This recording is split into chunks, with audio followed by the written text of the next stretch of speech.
Ja, herzlich willkommen im DFF beim Southern Lights on Tour Film Festival und vor allem zur heutigen Queer Night, auf die ich mich sehr freue. Mein Name ist Andrea Hartmann und ich bin die Kuratorin des Southern Lights on Tour Film Festivals, in dem queere Themen immer eine wichtige Rolle spielen. Deshalb freue ich mich sehr, heute den brasilianischen Film LEVANTE, Power Alley zeigen zu können, vor allem auch, weil die Regisseurin Lillah Halla selbst anwesend ist.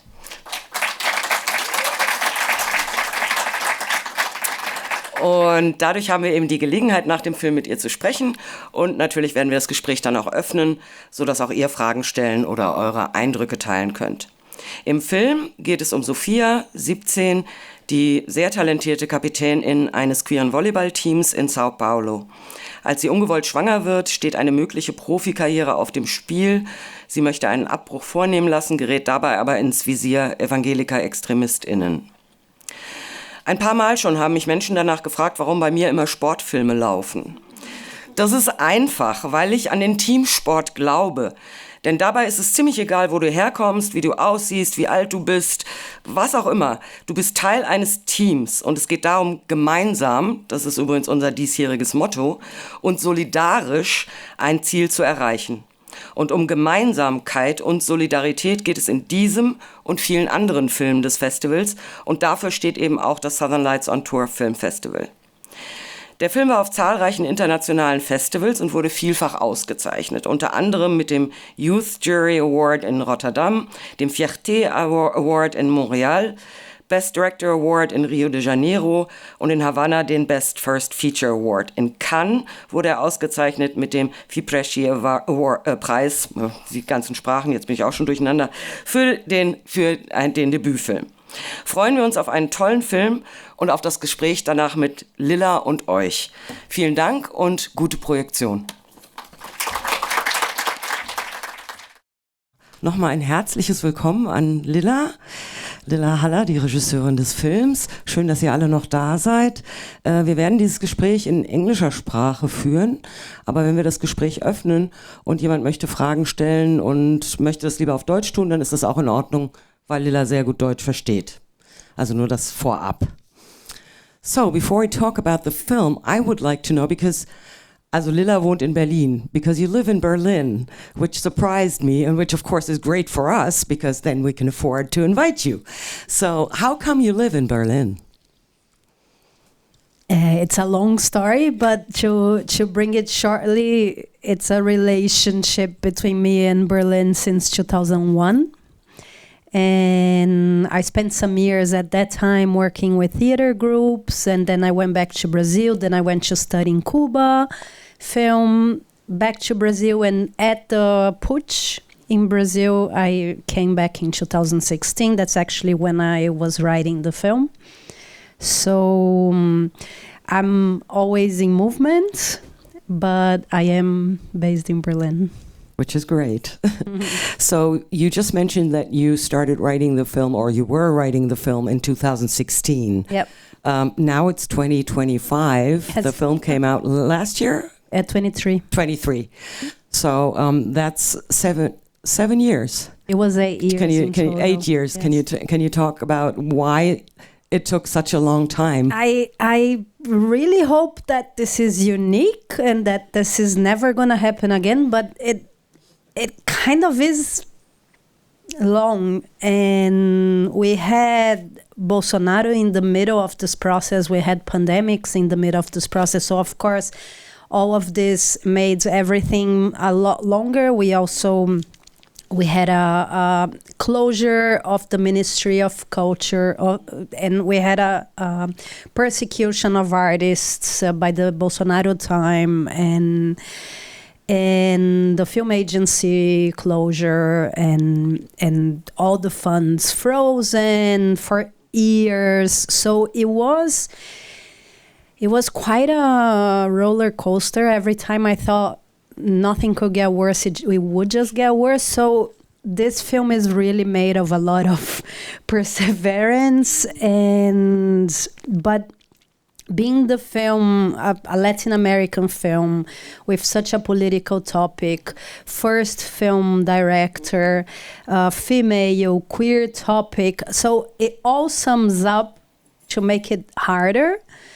But it was indeed a very difficult time for Brazil, which I truly hope it doesn't ever happen again. If we take a step back when you were developing the screenplay, I mean, at that time, did you think the situation, the funding situation, would be as challenging as it was, or how did you go about the funding? I mean, you mentioned all the topics of the film, which kind of seemed to me make it even more challenging to get funding. Yep. So what were your thoughts, and how did you go about it, and how did you succeed? And was it like one big funding situation, or was it different? No, it was a huge puzzle of small contributions, and by the time we had this very serious situation in Brazil, that's actually when we open up for co-productions, and we have the co-production of France and the co-production of Uruguay. And we do have a lot of little smaller helps. That's why the credits are also so long.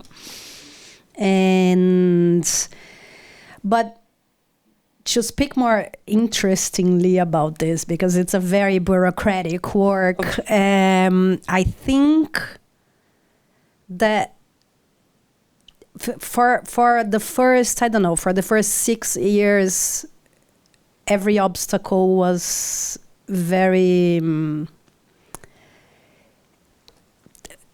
paralyzing, and it would bring me down. It wouldn't give me more energy. But at some point, things were getting so difficult in Brazil that for me it was a bit of the opposite. I started making the film more and more radical. And with this feeling in a way that we already had nothing else to lose. Of course, we were dealing with certain situations, such as not telling neighbors of the location and sets we were filming. We shot during Bolsonaro's times. So what you see in the walls of the city, there's a lot of graffitis talking about elections, and there is this narrative dispute is happening because we shot 6 months before the elections that Bolsonaro lost. So we actually didn't know if we were going to be able to finish the film, to show the film in Brazil. We didn't know what was going to happen. So of course, we had to care for the safety of everyone. But in a way, the more difficult the situation became, the more radical we also became. And one thing that really changed throughout, because you change in 8 years, the politics changed so much. Uruguay is this mirroring situation for us, and during those 8 years, this also became an issue and a possibility that in Uruguay, the decriminalization would be stepped back. So when you're dealing with political issues in such an unstable democratic situation, you're actually playing chess all the time. Like, sorry for the image, because it's a lot more serious than this.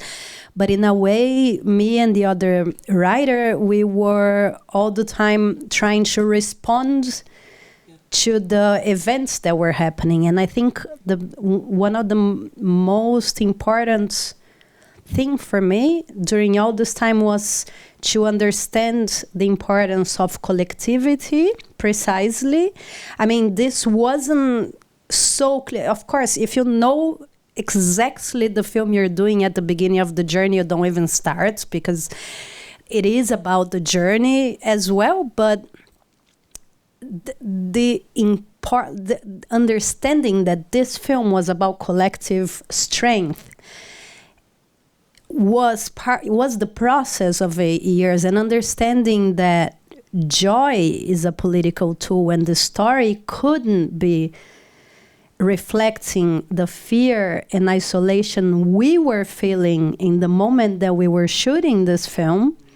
So this needs of alliance and of finding space for existing, for being strong, for being joyful, became suddenly more important. And in a way, even though I had an arc, like a skeleton of the story to tell, I was trying to look for all possible cracks in the story itself to have happiness come out in a way. And this was political as well, not only the core of the story.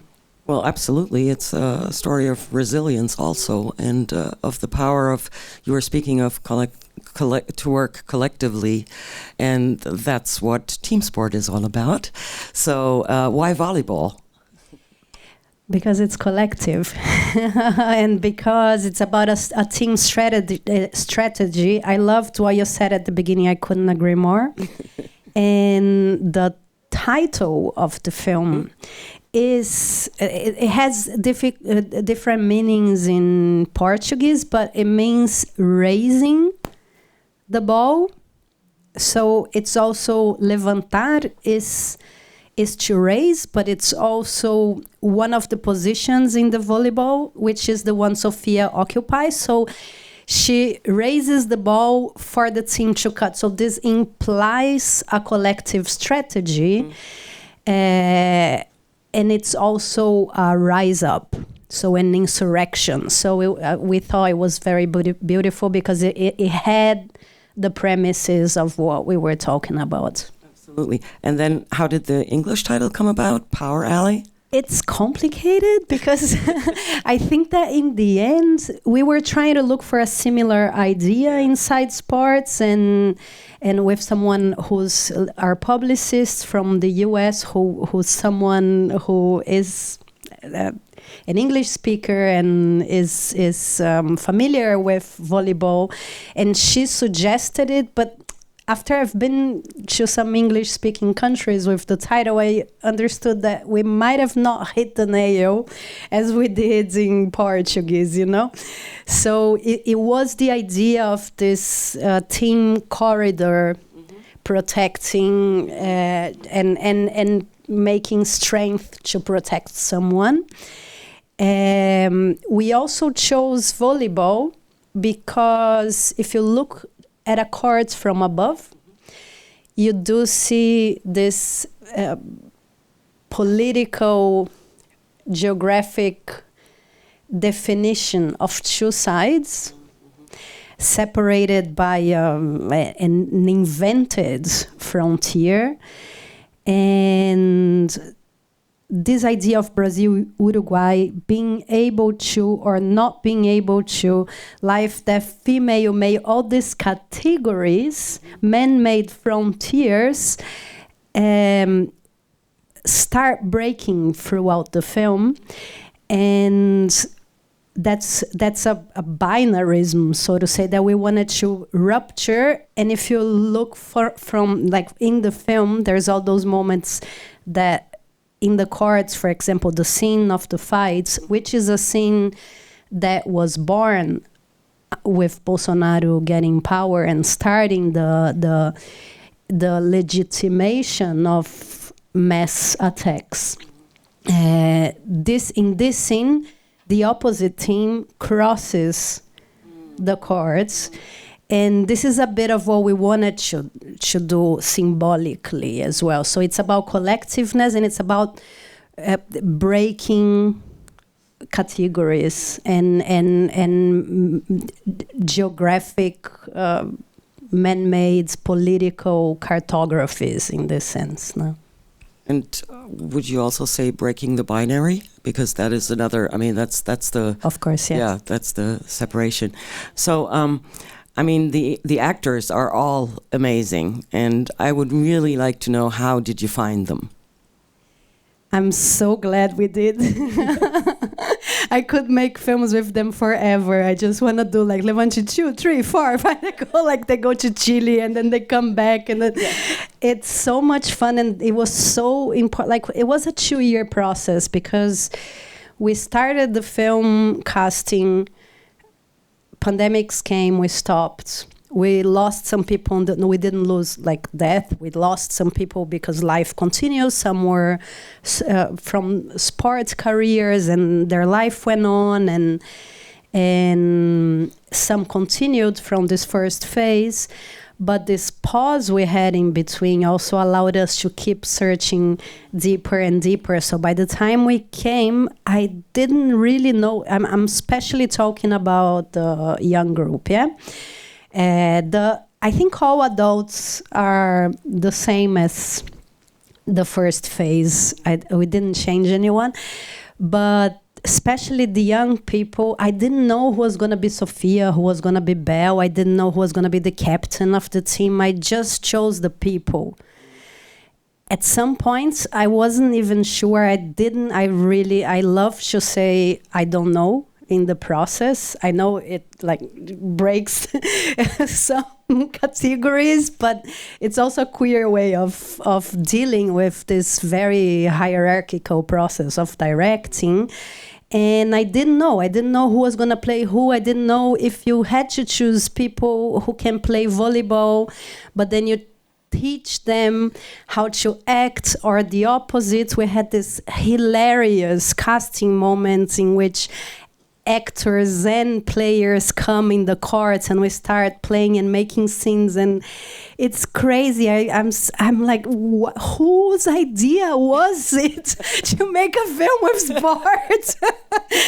And in the end, I was like, okay, it's not about this. It's about the people. It's about them having this energy. We see how we go. I choose the people.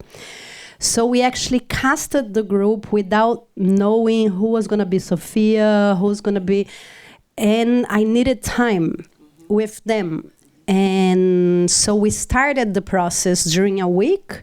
We were playing everyone.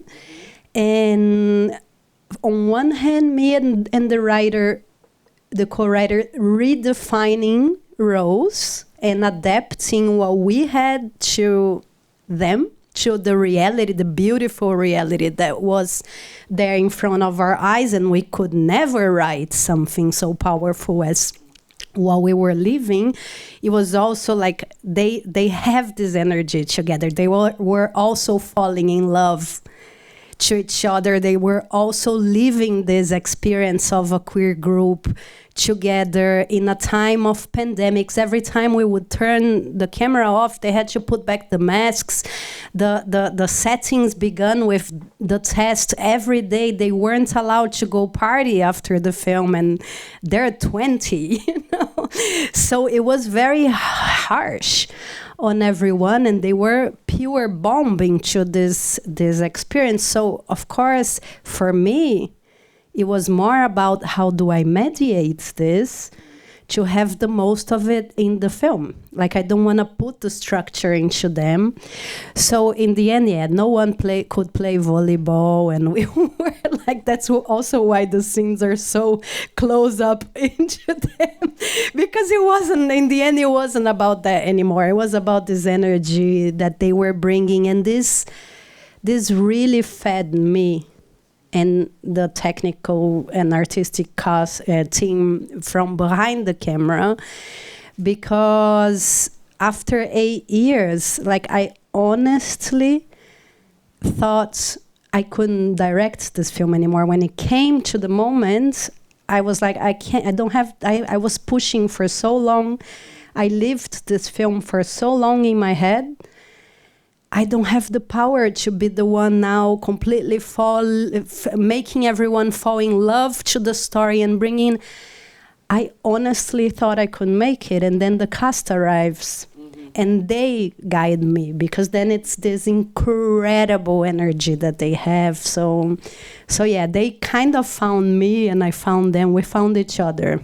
Yeah, the chemistry is amazing between incredible. those. I mean, they seem such a real team. Yep. Which is unbelievable. And when we're premiering in Brazil or in Cannes, everyone went to Cannes, you know? We turned Cannes around with this group. And every time you looking to the corner of a street and there's a new scene of Levante happening, you know. They're crossing the street doing something dumb or funny, or this energy was there. So it was more like, how do I make the most out of it? And this is also why there's so much of the telephone presence, because we're shooting for weeks and it's very tight. And rush and this alive feeling, energy, they're not compatible. So I was like, we're going to lose this. We're not going to be able to actually capture this.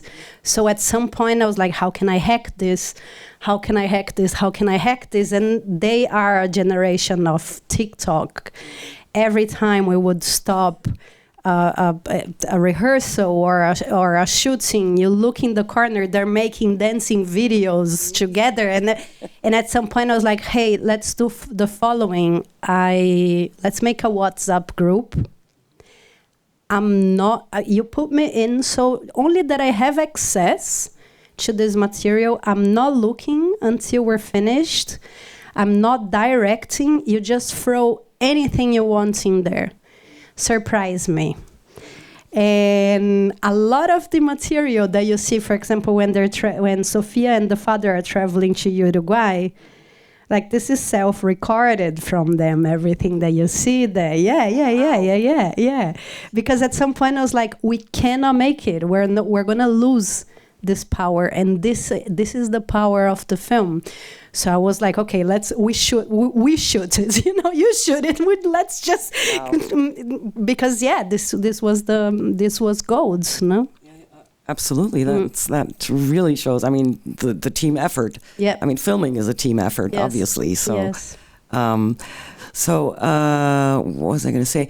I wanted to talk about the first scene, because this first scene when they go to the pharmacy, how did that come about, and what was the idea? I mean, obviously it's about the situation of trans people, and then there's also the difficult situation of trans people in sports teams. So if you could talk about that. The first, you mean the pharmacy? Yes. Okay. It's my baby scene. I had to fight for it to stay in the shooting schedule so much. It was worth it. Yes, thank you.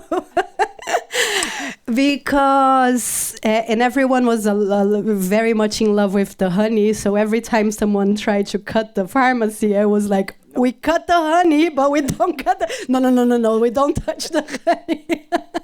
So there's a lot there. When we started the work, I speak in circles, so let me just try to focus in this because it's a long process. But I come from theater. I like this process of creation, and I was choosing people who are also like this. And when I see this group, when I understand the power they have together, I'm not giving them the ready scenes. I transformed the whole script into beat sheets. And so we are discussing more than rehearsing to create this material of what they're going to... This is with your co-writer, or is this with the actors? This is with the actors. The co-writer is receiving all this recorded material from this process of rehearsal by the end of the day. Okay. And we're getting the dialogue lines and all from this rehearsal process. So the pharmacy, what I gave to them was only... some of you go to a pharmacy to grab a pregnancy test.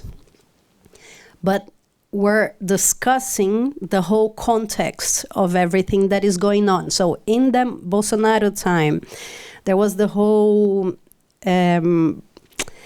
attempt of reproductive justice and hygiene products for periods, that they would be for free in Brazil. And this was, at that very moment, this was rejected by the supposedly minister of, used to be equality, and by Bolsonaro's time it became the Ministry of Family. And it was run by this woman who's a pastor, a priest, and a very perverse person. And she recently had said there is no needs of us supporting public health on period menstruation dignity for people. And we discussed this a lot. And in a way, the whole film was being carried under the premises of, if the state persecutes you, transgression is a way of survival. In a way, this was the energy that was moving the whole film for us. And we start putting in content, not rehearsing, only talking. Everyone is bringing the stories. Yeah, my neighbor, I remember them using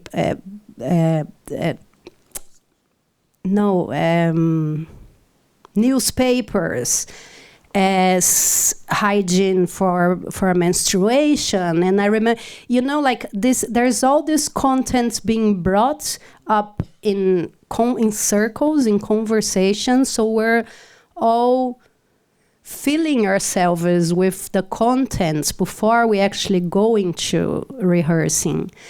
And then when we start rehearsing, it's very charged. So of course, when we say, okay, what do we get in the pharmacy? And the trans woman is saying, I want my hormones. And the trans man is saying, I want my hormones. And so in a way, we're doing this all orally first. And then we start playing. But playing, literally playing like kids. And the wig of one of the girls is used as an improvisation. And this is the scene you see is actually born in this rehearsal. The big girl puts the wig into the small girl. The small girl becomes almost this Kapitänin caveman. And then the other actor comes about, and of course we all start laughing, and this takes, so we take this further. This becomes a live parade with the wig, and they start hiding the stuff. This is all in the rehearsal. And at some point I go home, we start writing this back into the script. So this is a very iconic one because we had time to rehearse, and that's why I love it so much, because it's so much their voice in there, and it's so much also in the script. This wasn't the opening scene, but this is it when you're shooting and you're going through this process, and there's also this chemical meanings in things, and for me this is a very collective construction, so for me it was also important to open the film with it. And what I love about the film, it's like, I mean, the whole film is about, we talked about this, team spirit, collective effort, working together, and resistance, really, but as a, it's like a beacon of hope. It's very positive. the way this team sticks together and supports each other. I love that when they start working to make some money so that Sofia can afford the abortion, which is so, I mean, they can never make enough money, but, you know, they're trying to help her. And I love that about the film, the story, absolutely. And they're dumb and they're malicious and they're badass. And yeah. And I wanted to ask you about because I don't know if all of the actors, but a lot of the actors are actually queer or trans people. So was that something that was clear to you from the beginning, that you wanted that, or how did that happen? Nothing was clear from the beginning, Okay. but as it really happens that as I start seeing people, I'm just sticking to the queers. Makes sense. And I'm just sticking to the ones who, of course, who are very open to this kind of creation, because it's also not easy. You have to have a certain playfulness and want it and feel safe in it. And at the very beginning, the team was even a lot younger from the scripts, no? Was a lot younger, and I started seeing real 14, 15 people, and now I was like, there's something missing here. It's not. And then on top, this I'm talking about the very beginning, no? And on top, it's very difficult to have someone as a protagonist of a feature who's under 16 due to all the regulations, and we do not have a plan B in the sense. We were shooting truly like there were no tomorrow, you know. It was really quick, everything, and so there was a need. At the same time that there was something instinctively taking me there. No? So and in the moment you start choosing certain people, those people, they also start bringing a certain matter into the film, and you start dealing with it. And so it becomes one construction. Now, if I look back, I couldn't do it otherwise, but it was a process. Okay, I would open the floor for questions. Gibt es irgendwelche Fragen? Möchte jemand fragen oder auch einen Kommentar teilen? Ja.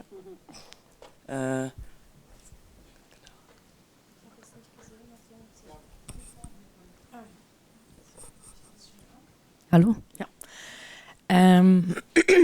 First of all, thank you very much. It really got to me. I really liked the film, and this whole representation felt very, very wholesome. I have too many questions to ask now. I will stick with one. To keep it short, did you have an intimacy coordinator? Precisely for the sex scene, or in general? In general. In general, no. We had a coach, we had a psychologist, and we had our group set. Like, I was very present. No? I wasn't the director who's not there. So we would open circles to talk, to speak about every single decision before the decisions would be made, from how do we choose the pronoun that signifies the whole group as a plural in Portuguese, to how do you feel about a white director, because in Brazil I'm white, a white director casting a black actress for this role. And every single discussion was being taken very seriously, and we had safe words as well. So that anyway was happening. They could and would every time reach me out when there's something. sometimes in the middle of the chaos, crazy fights in the courts, the final fights, Ona, who's the very tall woman from the team, the captain with the wig, Ona comes up to me in the middle of that chaos, for example, and she's like, Lillah, the coach is telling me I should only hit girls because I'm a girl. And I'm like, everything is falling apart. This is like crazy moments in the middle of the night. And I'm like, Ona, what would you like? No, I want to hit men. And I'm like, go and hit men. You know? And like, we're all the time very close, but with the sex scene is another topic. And yes, we had an intimacy. We had 2 intimacy coordinators differently. We had a presence in the set. We had a special other presence in the set. We took some part of the team, of the crew out.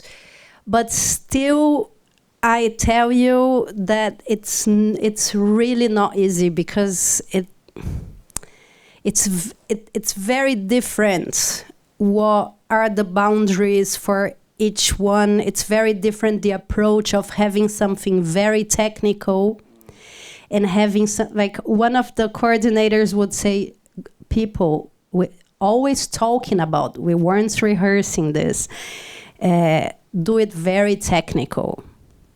And the other coordinator was like, no, start dancing between the 2 of you, find some intimacy. And so in the end, we kind of made a little bit of both ways. And I think what really saved me and the actors, because one of them, I'm not opening here what details of this, because that's ours, I can't. But like, for me, we at some point we stopped because one of them was feeling uncomfortable, and they brought the safe words in the middle of the improvisation, and no one knew why I stopped shooting, because it's only ours. And I think this was actually the best thing we had. Like, we had the coordinator, we had a lot of discussions, it was a very careful and safe moment, but it's very difficult, and it depends a lot about how much each one of them feels comfortable into doing this in front of the camera. Depends on how the DOP, who's a lesbian woman, who is very close to all of them, and depends on if she says one word differently, it affects so it's so delicate that in the end, I think what really saved us from anything being a disaster, even though there was no sex, it was only really, truly pre-agreed, by the way, pre-agreed shots.